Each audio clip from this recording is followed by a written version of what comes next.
పెళ్ళేటప్పుడు ఒక భార్య భర్త ఇద్దరు కలిసి ఒక నిబంధనలోకి వెళ్తారు. ఏంటి అంటే దేవుడు సాక్షిగా దేవుడే మధ్యవర్తిగా ఈ వివాహబంధంలోకి మేము అడుగు పెడుతున్నాము. నా జీవితకాలం మటుకు ఈమె భార్య కాదు, నా జీవితకాలం మటుకు భర్త కాదు స్వీకరిస్తామని ఒక మధ్యవర్తిని ఒడంబడిక అంటే మధ్యవర్తిని ఒక గుర్తుగా పెట్టి ఆ మధ్యవర్తిని ఒక వ్యక్తిని పెట్టి, అందుకని ఆ మధ్యవర్తి మనుషులైతే ఆ మనుషులు మార్కెట్టిపోతారు. మరి ఇప్పుడు పంచనాల్లో చేసుకుంటారు పెళ్లిళ్ళు, కానీ పంచనాల్లో చేసుకోవాల్సింది పెళ్లి దేవుడి సంఘములో దేవుడి ఎదుట దేవుడిని ఒక మధ్యవర్తిగా పెట్టి వివాహం చేసుకోవాలి. ఎందుకంటే ఆ వివాహ వ్యవస్థను ఏర్పాటు చేసింది దేవుడే కాబట్టి, ఆ వివాహానికి కర్త దేవుడే కాబట్టి ఈ రోజు అదొక నిబంధన. ఈ రోజు నేను కొత్త నిబంధనకి వారసులు.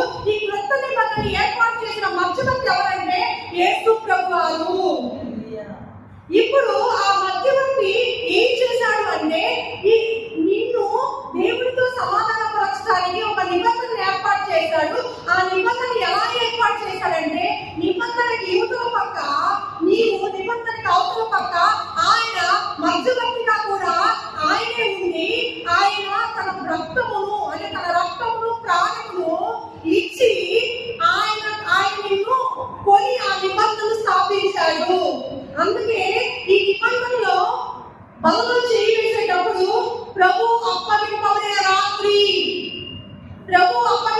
రాత్రి ఒక రొట్టెను పట్టుకొని ఆయన విరిచి, ఇది నా శరీరము, ఇది నా నిబంధన గుర్తు, ఇది నా రక్తము, ఇది కొత్త నిబంధన గుర్తు అన్నాడు. ఏంటి ఆ నిబంధన అంటే ఆయన శరీరాన్ని నీకిచ్చి ఆయనతో నిన్ను చేర్చుకున్నాడు.